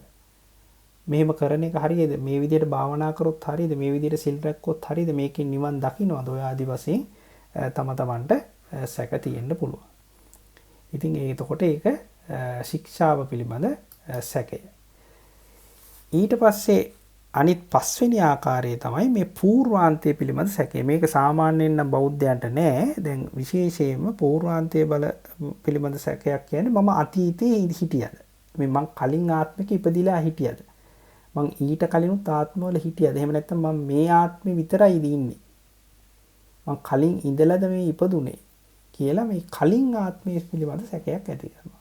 ඊළඟ එක තමයි අපරාන්තය පිළිබඳ සැකය. කියන්නේ අනාගතයේ සම්බන්ධයෙන් සැකයක් තියෙනවා.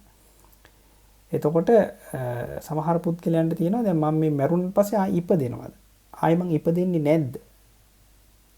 අනාගතයේදීත් නැවත ඉපදිලා තවත් මේ වගේම ශරීරයක් ලබනවද? එතකොට මේ එක එක පුද්ගලයන්ට ඊළඟ තව සැකයක් තියෙනවා. හත්වෙනි එක පූර්වාන්ත සහ අපරාන්තයේ දෙකම පිළිබඳ සැකයක් තියෙනවා. එතකොට මම කලිනුත් හිටියද අනාගතයේදීත් ඉන්නවද? මේ කලිනුත් නැද්ද අනාගතයේත් නැද්ද? ඉතින් පින්නත් මේ තුන මේ විශේෂයෙන් දක්වලා තියෙන්නේ පොඩ්ඩක් හොඳට හිතලා බලනවා සමාජයේ මේ තුන් කොටසෙම පුද්ගලයෝ ඉන්නවා. සමහර පුද්ගලයෝ හිතනවා තමන් අතීතෙ හිටියේ නෑ හැබැයි මීට පස්සේ ඉපදෙනවා. දැන් මේ එකපාර හැදිලා මීට පස්සේ ඉපදෙනවා. දැන් සමහර පුද්ගලයන්ට මම අතීතෙ හිටියා හැබැයි අනාගතයේදී ඉන්නේ නෑ කියලා සැක තියෙනවා. එතකොට ඒ පුද්ගලයන්ට අනාගතය පිළිබඳ සැක තියෙනවා. සමහර පුද්ගලයෝ ඉස්සර ගැනත් සැකයි අනාගතය ගැනත් සැකයි. ඒක නිසා තමයි මේ පූර්වාන්තය පිළිබඳ වෙනම සැකයක් තියෙනවා. අපරාන්තය පිළිබඳ වෙනම විචිකිච්ඡාවක් තියෙනවා. පූර්වාන්ත අපරාන්ත දෙක ගැන වෙනම විචිකිච්ඡාවක් තියෙනවා. ඊට අවසාන වශයෙන් මේ පටිච්ච සමුප්පාදය පිළිබඳ සැක කරනවා. ඒ කියන්නේ හේතුඵල ධර්ම පිළිබඳ සැක කරනවා. දැන් සමහර පුද්ගලයෝ කියනවානේ දැන් විද්‍යාඥයෝ වගේ කියනවානේ මේ දැන් මේ බොඩි එකෙන්ම තමයි මිනිහෙක් හැදෙන්නේ. ඒ කියන්නේ බොඩි එකෙන්ම තමයි අලුතෙන් ඇනිමල් කෙනෙක් එහෙම නැත්නම් සතෙක් හැදෙන්නේ. ඒ කියන්නේ කලින් ආත්මයක් තිබිලා නෙමෙයි. තව කවුරු හරි මේ බොඩි එකක්ම තිබිලා ඒකට වෙන කොහෙන්වත් මේ වෙන නාම પરම්පරාවක් ආවේ නැහැ. එතන ඉඳන් තමයි මේ එකපාරට හැදිලා ආවේ. ඒ කියන්නේ කලින් තිබිලා නෙමෙයිනේ. ඒකට නාම પરම්පරාව. ඒ කියන්නේ පටිච්ච සමුප්පාදේ පිළිබඳ සැකයක් ඒ තියෙන්නේ. අවිද්‍යා පත්‍ය සංඛාර සංඛාර පත්‍ය විඥාන ඔය ආදි වශයෙන් ඒ තියෙන ඒ ධර්මතා පිළිබඳ සැකයක් තියෙනවා. එහෙම දෙයක් තියෙනවද නැද්ද?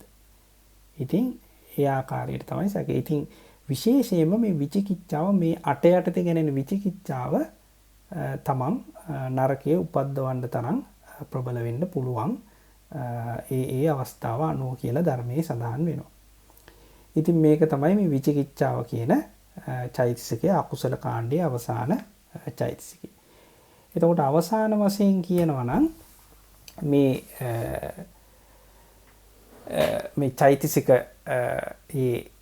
රසේ පච්චුපට්ඨානේ පදට්ඨානේ මොකක්ද කියලා කියනවනම් මේ විචිකිච්ඡාවේ සැක කිරීම තමයි ලක්ෂණය. ඒකේ රසය එහෙම නැත්නම් ඒකේ කෘත්‍ය වන්නේ කම්පා වීම ස්වභාවය. ඒක නුවණට වැටහෙන්නේ මොන ආකාරයෙන්ද? ඒකාන්ත වශයෙන් නොගැනීම හැටියට. ඒ කියන්නේ විනිශ්චය කරගන්න බැරි ආකාරයට තමයි නුවණට වැටහෙන්නේ. මේකට පදට්ඨානේ වෙන්නේ අයෝනිසෝ මනසිකාරයම තමයි. එතකොට මේක තමයි විචිකිච්ඡාවේ ලක්ෂණ රස පච්චුපට්ඨාන පදට්ඨාන.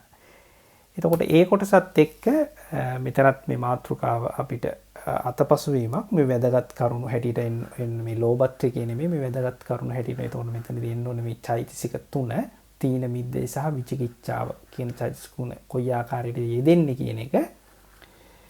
එතකොට මේ තීනේ සහ මිද්දේ අපි අර කලින් කතා කරා වගේම සසංස්කාරික අකුසල් සිත් පහේ තමයි යෙදෙන්නේ. ඒ වගේ සමහර වෙලාවට මිසක් හැම වෙලාවෙටම යෙදෙන්නේ නැහැ. ඒක නිසා මේ තීන මිද්දයෝ අනියත යෝගී චෛතසිකයෝ වෙනවා. එතකොට මේ විචිකිච්ඡාව කියන චෛතසිකය අපි දන්නවා මේ විචිකිච්ඡා සහගත සිතක් තියෙනවා මෝහ සිත් දෙක අතර. ඒ සිතේ තමයි මේ විචිකිච්ඡාව කියන චෛතසිකය යෙදෙන්නේ. එතකොට අපි ඒක පොඩ්ඩක් මේ රූප සටහනෙන් බලනවා නම් දැන් මේ අවසාන වශයෙන් තියෙන්නේ මේ තීනය මිද්දේ සහ විචිකිච්ඡාව. දැන් පේනවා ඇති මේ තීනේ සහ මිද්දේ යෙදෙන්නේ මේ සසංස්කාරික සිත්වල පමණයි. මෙතන සසංස්කාරික සිතක් තියෙනවා, මෙතන එකක් තියෙනවා, 3යි 4යි 5යි. එතකොට මේ සසංස්කාරික සිත් පහේ සුදුසු පරිදි ඒ කියන්නේ ඒ Tamanට නිදි මතක් ඒ වගේ ඒ ගැන උවමනාවක් නැති අවස්ථාවලදී දැන් මේවා ඇත්තටම ලෝභ සහගත සිත් හතරකුයි ද්වේෂ සහගත සිතත් සසංස්කාරික වෙන්න පුළුවන්. එතකොට මේ අවස්ථාවේදී සුදුසු පරිදි යෙදෙනවා. එතකොට විචිකිච්ඡාව කියන චෛතසිකය විචිකිච්ඡා සහගත සිතේදී පමණක් උපේක්ෂා සහගත විචිකිච්ඡා සංප්‍රයුක්ත සිත මෝහ මූල සිත් දෙකෙන් එකක් ඒ සිතේදී පමණක් යෙදෙනවා. එතකොට මේ ආකාරයට තමයි මේ අකුසල් සිත් යෙදෙන්නේ. ඉතින් අකුසල් සිත් වල පමණක් යෙදෙනවා. ඊටු කිසිම සිතක යෙදෙන්නේ නැහැ. ඉතින් මේ කොටසත් එක්ක මේ අපි අකුසල සිත් සියල්ලම සාකච්ඡා කරලා අවසන්. ඒ වගේම අපි අද දින සාකච්ඡාවත් මෙතනින් අවසන් කරන්න බලාපොරොත්තු වෙනවා. ඉතින් සම්බන්ධ වෙච්ච සියලුම දෙනාට සහභාගී වූ සියලු දෙනාටම හදපිරි පුණ්‍යානුමෝදනාව සිදු කරමින්ම අපි මේ කරගත්තු සියලුම කුසලයන් අපගේ මේ නිර්වාණය සම්බන්ධයෙන්ම හේතු වේවා වාසනාව වේවා කියලා පුණ්‍යානුමෝදනා කරමින්ම අද දින සාකච්ඡාව අපි අවසන් කරන්න බලාපොරොත්තු වෙනවා. සියලු දෙනාටම තෙරුවන් සරණයි.